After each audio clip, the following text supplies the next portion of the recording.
Welcome back to Melissa Hager TV. I have a very special guest today, so we're going to get right to it because her time is valuable. I am thrilled and honored that we have her here on Melissa Hager TV for this wonderful audio to live in YouTube land forever. I think so many people are going to be helped today. If you have gone through the bariatric surgery process, or you're thinking about it, or you just started the process, this is the video you need to see. If you know somebody that is in any of those categories, please pass this along to them. This will be so helpful. So helpful. This lady has helped me so much.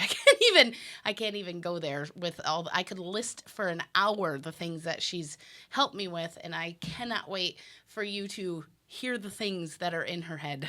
So much knowledge. So welcome to the show, Rebecca Sherminsky. Yes. Did I say it right? Sherbinski. Sherbinski. That's okay. Oh my! I practiced it, you guys. I practiced it. So she is a registered dietitian that specializes in weight loss patients. Correct. Thousands. Is it fair to say you have thousands of patients? Probably. Pretty about 10 plus years, specifically working in bariatrics. Yes. That's cool. Why? Why do you want to work with us fatties? Why? Melissa. I can say it about myself. No, I guess when I first started working as a dietitian, I felt a pull or a desire to work more outpatient in helping people. So I started in diabetes education, and then over many years just kind of landed where I am now. And I guess deep down, it's purely the joy that I see when people come and say, thank you so much for saving me. Little do I know, little I do for you other than provide education, but just to see when people get so excited to say, I'm able to do this with my kids or my grandkids, and I'm so excited about life now. Obviously, that makes me happy, that you guys are happy, and that's what I'd like to do. Right. Well, in the education of food, I've said this before on the channel, that we're so ignorant, and not on purpose. We just don't know. We really don't know what we don't know. And you introduce that into our lives, but you're coming up against 20, 30, 40, 50 years of habits that a person has before they even start this process. I always get so impressed on the place that we went through with Saginaw Bariatrics, that there's a Facebook group. And I get so impressed when I see the 50 and 60 and 70-year-old people that post in there their success, their before and afters, because they went into this surgery with such a longer line of habits that they had to break. That's hard. Right. At 36 years old, I can't believe how hard it's been to stop certain things.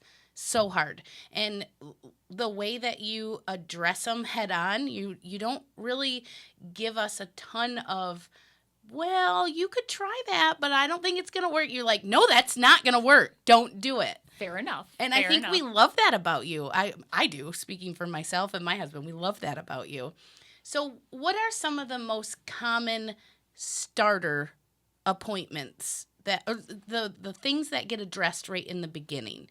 Where do you start with somebody who comes in as like, okay, I'm going to have surgery. What do I do?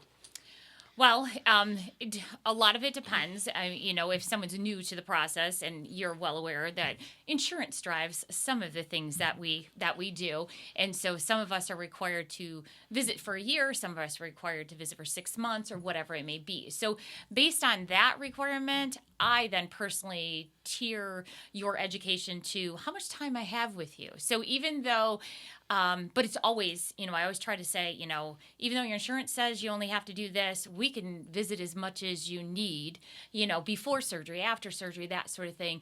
But a lot of times I just start out, the first visit is just, I got to get to know you a little bit.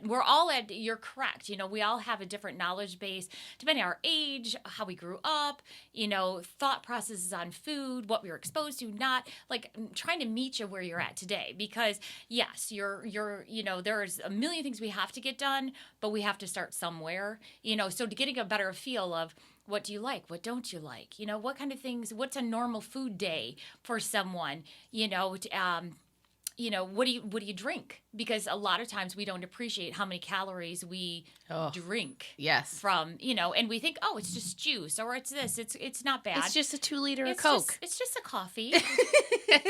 With all that other stuff in it. But appreciating, oh, okay, I need to look at some of those sorts of things. So I always try to take an approach that, try to meet you where you're at, because yes, there's the ideal and we all should be doing these certain things. And then there's reality that we're not going to do all those things, but where can I start so that you start to feel successful? I can do this, I can make these changes, and then hopefully continue to build from there to get you to a point where I got this. Yeah. I know what I'm doing now. Yeah. So what about the person that comes to you and says, for example, I don't like vegetables. I just don't think I can eat vegetables every day. Well, that's not an uncommon, I only eat corn, kind of thing. That is not an uncommon conversation we have, I had sweet potato fries with my burger. There you go. No, but it's one of those things that, we all have different tastes. We all have different preferences, but appreciating there's tons of foods out there. So just because you don't eat broccoli doesn't mean you can't eat healthy. So working again with what do you like, and also appreciating maybe the way you were exposed to the foods, how you've cooked them in the past, where you've had them, and that sort of thing, and learning that, there is a difference between maybe canned green beans and fresh green beans, and maybe I don't like canned, but I like fresh, and and dabbling with spices and different things like that and giving it a try. But I'm also a firm believer, if you don't like it, you don't like it. But right. You give it one more try, you give it an opportunity, and you might find, hey, I don't hate that. Not too bad. Yeah, Not too bad. Kind of a thing. And appreciating that we can get the nutrition we need, whether it comes from fruits or vegetables. Not all of us love fruits. Not all of us love vegetables, right. Kind of thing. So is there at least a nice mix between the two that we can round our plate out, make sure we're still eating a healthy, well-balanced diet, but not necessarily eating those foods, even though they claim, oh, this is a superfood. If you don't like it, you don't like it. You don't like it. Well, and one thing that you had talked about with me that I so much appreciated, I've never forgotten, is that, over time we dull out our taste buds with the sugar and the candy and the rich foods. And when you start making small changes, your taste buds change. Right. And when you told me there'll be things after surgery you don't even like anymore, and I was like, well, okay, whatever. Like, I like this stuff. You're right. It's crazy. You're like, wow, that's too rich. That I can't even believe I could eat a cheesecake. Like, I could eat it, the whole thing. And I still like sweets, but if I have a bite or two, I'm like, oh, okay. Yep. It's so sweet. It's so sweet. It's crazy. And another thing that has become a pretty habitual habit is when you talked about sneaking spinach into your shakes. Like using the blender and sneaking it in, and it's like, I'm having a wad of spinach, but I don't even know it. Right. Because it tastes like chocolate. That's right. No, it's finding creative ways. Whether it be throwing them in our smoothies or into more of like a stir fry or into my eggs, into that sort of thing. So you don't need a lot, but it adds a lot of flavor too, and we start to appreciate it. That over time, when I start to actually taste foods versus tasting more the condiments or the fried or the batter and that sort of thing, it's like, oh, some of these foods are actually pretty tasty without all the extra stuff. With all the other stuff. So what do you do for the person that totally regrets surgery? They're sad they can't eat a lot anymore. Some people, their form of happiness comes from eating. And I don't think, because I went through this, you don't really give the attention deserved to the thought of you will not be able to sit and binge for 4 hours anymore while you're watching a TV show or a movie. And now you just have to sit there and watch the TV show. It's a big change. It's a big change. Sometimes, even having the conversation with individuals, it's like the stages of death. It's kind of the death of the old me. And just like the loss of a loved one, this is the loss of me, the me I knew that, when I do this is what I have. When we think about all these gatherings, when we think about all this stuff, it's a lot of times our mind goes right to the food. Well, it's a birthday, okay, cake. If it's Thanksgiving, it's blah. So what are we going to have? So sometimes it's allowing yourself to grieve that. It's allowing yourself to be angry, be frustrated, regret that maybe why did I do this to myself? What was I thinking? But the hope and like you've experienced is that, wait a minute, there's the opposite side to this. So yes, I can't have chips and dip and ice cream and stuff while I'm watching the movie, but I can run and play with my kids. I can not have to have the extender on the seatbelt on the plane. I don't have to worry when I walk into a restaurant, okay, there's only booths left. Right. How do I tell these people I'm with that, is the booth okay? I want to say no, but now it doesn't matter. I'll sit anywhere you want me to sit, so it's always trying to say, okay, look at the positives. We say that about everything in life, but what am I gaining by losing that? What did I gain? So yes, I can't have that while I'm watching the television show, but there's so many more things that I can achieve, that I appreciate now that I never would have thought would have been worth it before. Right. Yeah, and with your advice of looking at the positives, you kind of find yourself breaking even the extent of the habit, because like I get bored sitting around for 4 hours. I can't believe I used to be able to do that. I could watch a whole season of something and not think twice about it because I ate and napped the whole time. And now it's like you watch a show or two and I'm going to go do something. Why am I sitting here? Why am I wasting this time? And so like you get through the first part of the habit, then you kind of break into the second part of the habit, and then again, because of what you've said about appreciating the positives, you go to Old Navy and buy a shirt that says large on it, and you're like, okay, this is way better than eating a bag of chips. Like, this is so exciting. It feels good. But it takes a minute to get past that. Like you said, the grieving process. Like, what did I do? Right. What did I do? And I even have smaller friends of mine that are just shocked when I came out on the other side of this. They're like, why would you do that? Like, you can never go have a big steak dinner with us again. You can never. And I'm like, okay, I got it. Like, even in their mind, it shocks them, but not real. I just don't think they realize really how sick we are. It's like a sickness, right? Right. And, and a lot of people have that misperception that, having bariatric surgery is, you're doing that because you want to lose weight. 99.99% of people who walk in the door, I want my health back. I want to feel good. I want to be off these medications. I always tell people my goal is to help you to get to a point where you feel good, and the aches, the pains, the medical conditions that led you into finally coming in and saying, I need to make a change. Once we achieve that's your goal. That's what you wanted. And the weight loss is a bonus. And then you just take that bonus and run with it and explore so many aspects of life that maybe you felt like you couldn't do, or you wanted to do, or you always felt you're sitting on the sidelines, and then realizing, even with your friends, I can go with you to that steak dinner.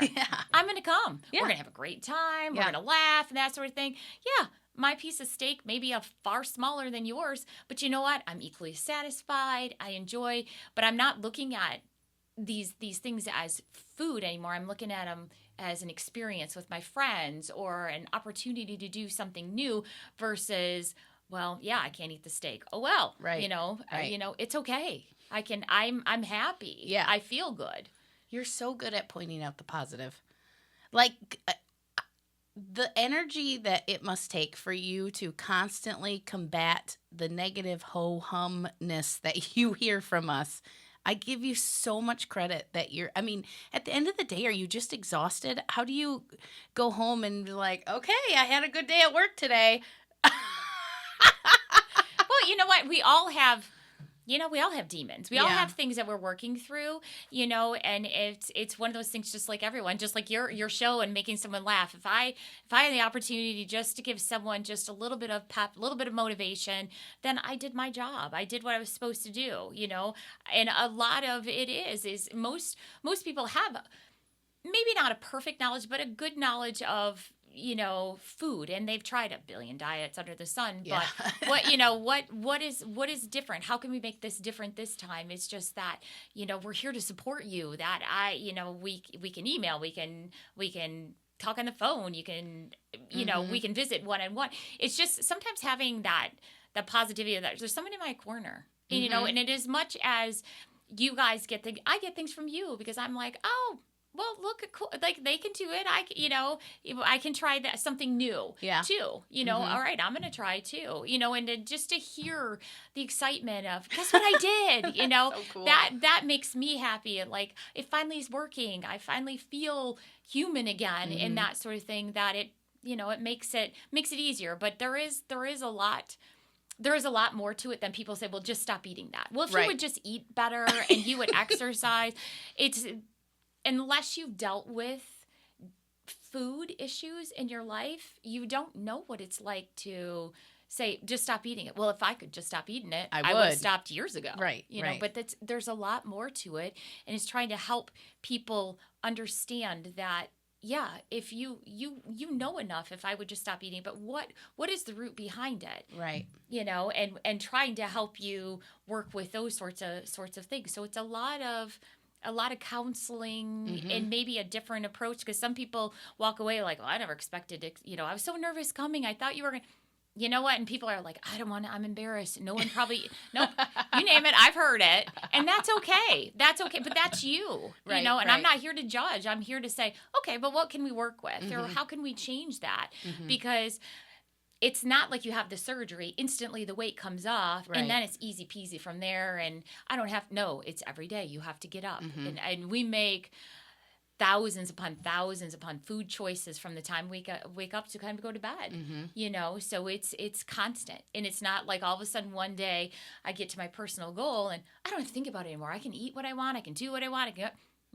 It's a forever. Well, there's always going to be a 366-pound person in here trying to get her ideals out. I mean, right? She's never gonna, it's not like she died. Nope. She's in there. Right. So I have to battle her all the time. And it's like, I mean, I went through a phase even trying to, my journey kind of went through these phases of like big chunks of loss and then stopping and loss and stopping. And I've had to make adjustments along the way. And you and I I cannot stress to you how important it is to have a dietitian and keep a dietitian forever. Like forever, I will be pestering this lady in the middle of the night when I'm like, I know you're not going to see this email till tomorrow, but I'm trying to stay out of the fridge right now. So I'm going to write you an email.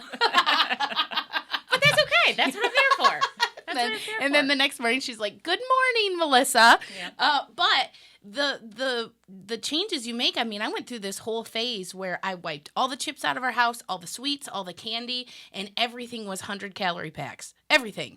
And I was like, okay, I can have 8 to 10 100-calorie packs a day. Well, guess what? That doesn't work either. Right. That is definitely not a solution. I tried to dummy it down, and I was getting no nutrition. I didn't feel good. I was eating snacks all day. And to be honest, I could eat about 20 of them 100-calorie packs in a day. Like, nothing was substantial to stick to me. But in the moment, I thought it was like the most brilliant idea on the face of it. So it's just a constant evolution of the changing. And I just did a carb cycling group with a group of girls, and I could not eat they were all regular stomached people. Right. I couldn't eat the portions that were suggested, but we just dialed everything back. And I could not believe the amazing results I had during that, just loading my day very vegetable heavy and planning out carbs in the beginning part of the day and getting 100 ounces of water a day. I just couldn't believe it. I thought, Melissa, how do you still not know this stuff? But it's like you've said, it's a process. Like we have to go through it. And you've said it to me 100 times. It's just some stuff doesn't stick right away. Like it's like I wasn't ready to hear it. Well, it's no different than any other thing. You know, when you walk into some place and it's similar but not the same. But you know, all of a sudden I hear something bad, like, you know, I've been diagnosed with diabetes. Well, then my whole brain shuts down, and I ended right there. I'm not listening to anything that you're saying. So sometimes it's like, okay, right now I can take in about this much information, and that's why a lot of times we do baby steps, because a lot of people, okay, just tell me exactly what to eat. If you tell me exactly what to eat, I'll do it. But that's not how we do things, you know, kind of thing. That's not how we live. And so, you know, it's more of like, okay, can we say, all right, fine. My only goal over the next month is if I'm going to eat, I'm going to sit at the table. I'm not changing what I'm choosing to eat, but as long as I have to sit, but that makes you more aware of, Yeah. I guess I didn't realize what I was doing. But if I have to stop my daily routine, whether I'm grabbing a handful of chips or grapes or anything, I'm still putting it in my mouth. I still have to appreciate it. So it's okay, what can I work with? Well, now I'm aware of how often I'm grabbing those 100-calorie packs or how often I'm grabbing these different things. Now I can make a change, because sometimes we're so behind, or we're so wrapped up, we don't even know, wow, I didn't even realize I was doing that. Right. Right. And it's working with meeting myself halfway. And a lot of it has to be forgiveness. Nobody's perfect. Yes, we would all X, Y, and Z every single day, but we don't. And instead of, how many times I have to tell people, okay, we just came in here, we just spent 20 minutes for you to tell me you had a donut. Tell me what you did the other 20 meals of the week. We focused on one donut. You didn't... That you can't forgive yourself for. No, you never told me of the 20 meals you were spot on, and you did all these sorts of things that sometimes you have to take a deep breath and say, okay, that didn't go so well. That wasn't my intention. That wasn't my plan, but that's what happened. And saying, how could I make a change next time? How could I approach that differently next time? Or it may be, okay, whoops, my bad. I'm going to move on, and guess what? I'm not going to go into the break room anymore. When I know someone brings something in, or trying to figure out a different way, but instead of focusing always on, good job, you failed again. Yeah. We can never do anything right. We can never do, and that we are so negative that sometimes even trying to teach people to talk to yourself as you would your best friend. Would you tell your best friend half the stuff you just told yourself in your mind? No, because you wouldn't have that best friend anymore. You wouldn't have, Right. But why do we do it to ourselves? And, and especially when it comes to food. And sometimes we look at other people, if I could just, do that or that. But the other thing we have to appreciate is that we don't know how many people you have met, and a number of people come back, I didn't realize they had surgery. How many people out there, it's not as taboo as it once was. Right. Not everyone shouts it from the rooftops, kind of a thing. But I always just thought she was not, you didn't know them. 500 pounds. You only knew them 180 pounds, kind of thing. So you assume their life, but you didn't know that. And I think it is appreciating, whether we have bariatric surgery or whether we lose weight on our own, that we're all at a different stage. And a lot of times people are nervous, upset, or especially going to the gym. I don't go to the gym. Everyone's staring at me at the gym, kind of thing. But it's appreciating that everybody started somewhere. It's just, where are they in your journey versus you? And as much as you think they're out, nobody's, trying to tell you, nobody's looking at you. No. They're all there for the same reason, to get their health. So whether they're 10 years into their workout routine or they just started yesterday, deep down, most people are rooting you on from behind. Yeah. We just have to give people an opportunity to... You're right. We do convince ourselves otherwise. We really do. Well, so this has got to be... I would assume this is one of the toughest conversations you have. What about the person that comes in that's gaining? They're 3, 4, 5 years out. The newness is wore off. The excitement's wore off. And now they're going back up, up, up, up. And of course, we all... when you have surgery, it's almost like people come out of the woodwork to tell you, well, that didn't work for me. They have to tell you their story and why it didn't work for them. And I get it. Well, we all want to talk, we want to tell our story, but how do you prevent that? How do you stop that? How do you look in the mirror and say, I got to call Rebecca? What do you do? Well, it's a hard thing, because in the back of our head, everyone's watching, and everyone just well, they're expecting me to fail because this, that, and the other thing, or remind yourself why you did it. You did it for you. You didn't do it for these other people. They were not there each day those days where you weren't quite sure how you were going to make this work or how you were going to do it, and didn't understand the struggle or know, so sometimes you have to realize, time out. I'm not a failure. And usually the first thing I tell people, you need to take a deep breath and forgive yourself. What changed? And we feel like we're failing, but is part of it is it part of it you're embarrassed to come back? And a lot of people are. Like, I didn't want to come back. I didn't want to come back and tell you I didn't. That's not the way we are. It's irrelevant, you're saying? Yeah, That's not no, even... that's, you walk in, whether you're up 5 pounds or you're up 20 pounds, my goal is to help you. Like, okay, let's take a deep breath and forgive myself for making a mistake and then refocus. So we're focusing on the 20 pounds you gained. What about the 75, the 150 you lost?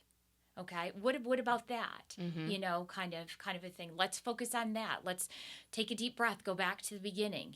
What did we focus on? What did I focus on when I first started doing this? Right. It's kind of what we always refer to as back to the basics. Are you getting your protein? Are you getting your fluids? Are you mindful of your calories? Are you moving? Are you taking your vitamins? All those sorts of things that we know are only helping us. Okay, and sometimes people are so overwhelmed at that point because they know what they're supposed to be doing. Is I say get a piece of paper, write down everything you're probably not doing or things that you wouldn't have done right away after surgery. Yeah. Okay, let's pick one. Let's start over just like we did from the beginning. Yeah, don't try to tackle the whole list at once. Nope. And then two, look at, looking at that list is you learn over time that you can tolerate various foods. I'm not going to get sick if I eat it. So I just tell myself, just don't eat anymore. That doesn't work. We know that. Just telling myself don't eat it is not going to work. So is it setting limitations? Do I come up with a game plan? Okay, fine. I'm back into eating cookies. Okay, so what is your favorite cookie? An example, I just had a discussion with a woman the other day. She has a little desire for the famous Amos cookies, but there's 8 in the bag. Okay, the little bag, and in the end of the discussion, we came up with a plan. Like, okay, so I'm not going to quit the cookies because we're not. It's not going to happen. But there's 8 cookies in the bag. What if I had 1 cookie every single day?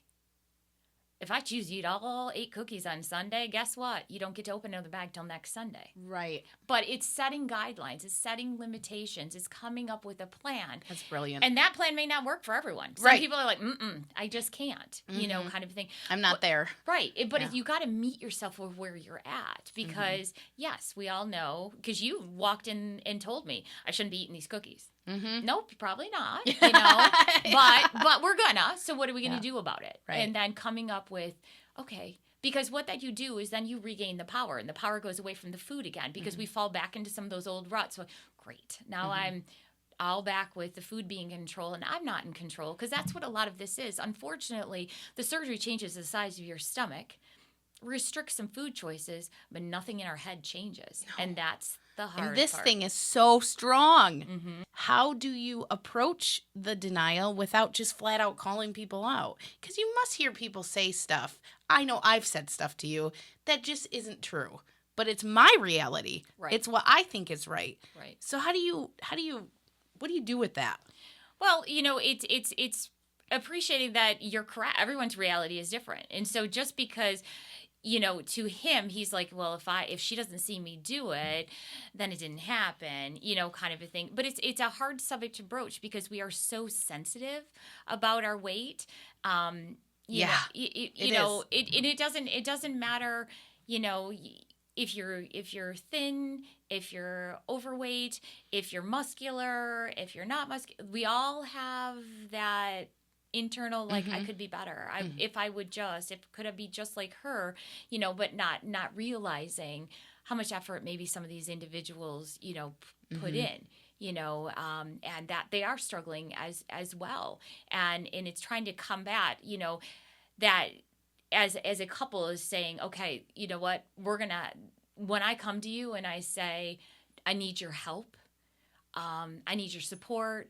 I need you to talk me off the ledge, because it's a 3-snack night if we don't, but sometimes, whether you are doing it with yourself or you have a friend or a spouse and taking a breath and saying, and having just like, okay, what's different about today? What is so different about today that I can't just go to bed, that I feel like I need? And sometimes it's easy. Sometimes we look back and say, yeah, I'm exhausted. And my old school, when I'm exhausted, I ate to get me because I felt it gave me more energy. Or I'm bored. I have nothing else to do. So I was doing, kind of a thing. But it's a hard conversation. It's a hard conversation to have with someone else. It's a harder conversation to have with yourself. Mm-hmm. It's a harder conversation to look in the mirror and say, what the heck is wrong today? Yeah. What is, but in some days there's nothing. Mm-hmm. Some days there's no rhyme or reason to it. And there's other days where you're like, I'm letting something bother me. I'm letting something fester. Mm-hmm. And the way I used to help myself is I used to go and have something to eat because I felt better momentarily, knowing full well I was going to feel worse after. But during that moment, it made me feel a little bit better. Right. And it's that truly having honest conversations. It's hard. Mm-hmm. It's hard. And it's hard to hear what the other person's going to say because we get nervous. Like, okay, but if I really say what I'm thinking, what are they going to say back? Do I really want to know what they're going to say? Kind of a thing.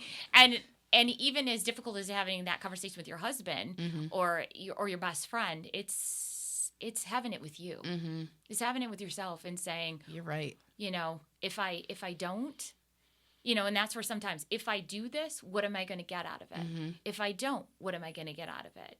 And as hard as it is to say, well, I can never have another Snickers candy bar ever again in my life because I tried just a little fun one, just a little this, just a little that, and it's not working.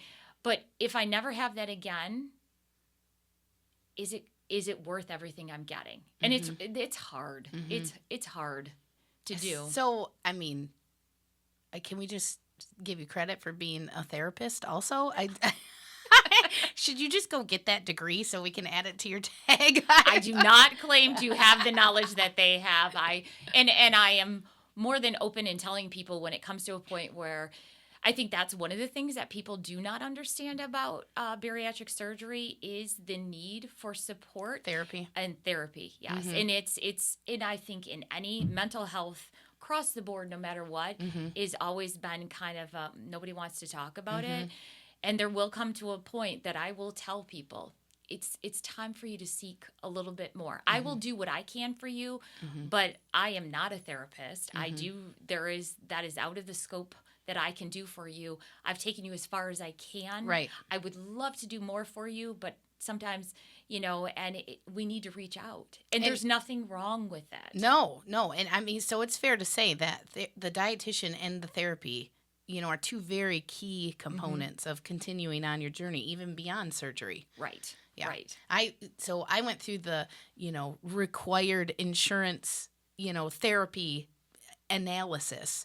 And then I just asked the lady, I was like, wait, so can we talk again? She's like, absolutely. And then I was able to, find a therapist that specialized in overeating, food addiction type and the things we've talked about, and then the things you and I have talked about, I'm thinking, wow, I don't know, of all the hundreds and hundreds of people that I've gotten to talk to now that have went through this process, it's like they have the surgery and then they check out. It's like, okay, I'm good. I'm healed. I'm solved. My problem's over. But I'm like still all weird in here. I got to a point, I'm still an overweight person. I teeter the line of overweight and obesity right now where my BMI is. And I've lost 140 pounds and we're still there. But I catch myself on days feeling super proud, super skinny, super small. And then I catch myself on days like, oh, you're still obese. You're still obese. And it's such a battle. And then, you go to the grocery store. This is crazy. I went to the grocery store and this random stranger, a dude, offered to take my groceries to the car. And I know it was something to do with looks, and it made me so mad. I want to punch him in the face. And I got in my car and I cried. I just awkwardly walked away from him. And I thought, holy cow, there's no way that he would have ever even came and talked to 366-pound Melissa. There's no way. But then, again, I don't know, maybe he would have. Maybe he's a nice guy. But you just, you battle yourself and then you go home and eat a bunch of crap. Because you're like, I don't know what to do with these feelings. I don't know where do they go? Well, because yes, you're correct, and that's something that a lot of people share is like, how come people talk to me now? How come people notice me now? I was there before. I was here before. I don't understand how come they'd look over top of me. I was just I was there, but I wasn't there, you know, and now all of a sudden, hey, how are you? Hey, come on over. Hey, you know, and we don't know what to do with that. Yeah. We don't, because We've we're never experienced it. No, and you get kind of cynical. Like, why are you talking to me now? Is it only because or were you always a nice guy? And maybe you would have helped me before. But but then it's dealing with this, almost like the sadness. Like, how much did I let this run my life? You know, and that sort of thing. And we have a different, you know, even where you're at now, in looking at other people, your heart kind of breaks for them. You want to say, you can do it. You can do it. There's people, we're all out here, we're all trying, that we're here to help you, you know, kind of a thing. And instead of looking at, oh, you're you know, people, you're yucky, you're this, you're that, just because, instead saying, I was you. You know, it's no different than like a young mom when you look over and you're like, oh. I've been there. You're like, but you want to just I remember when I bought Huggies the first time. You want to say, they're screaming and crying and throwing a fit, but you want to say, it'll get better. Yeah. It'll get better. You know, and that's just it. Is like, I get ya. Yeah. You know, kind of a thing. And we have to be open. Yeah. But then we also have to be aware of maybe how I perceived myself, how I allow other people to perceive me, because you have a new aura. You have a little bit more confidence. You feel, and it's not even like you feel better.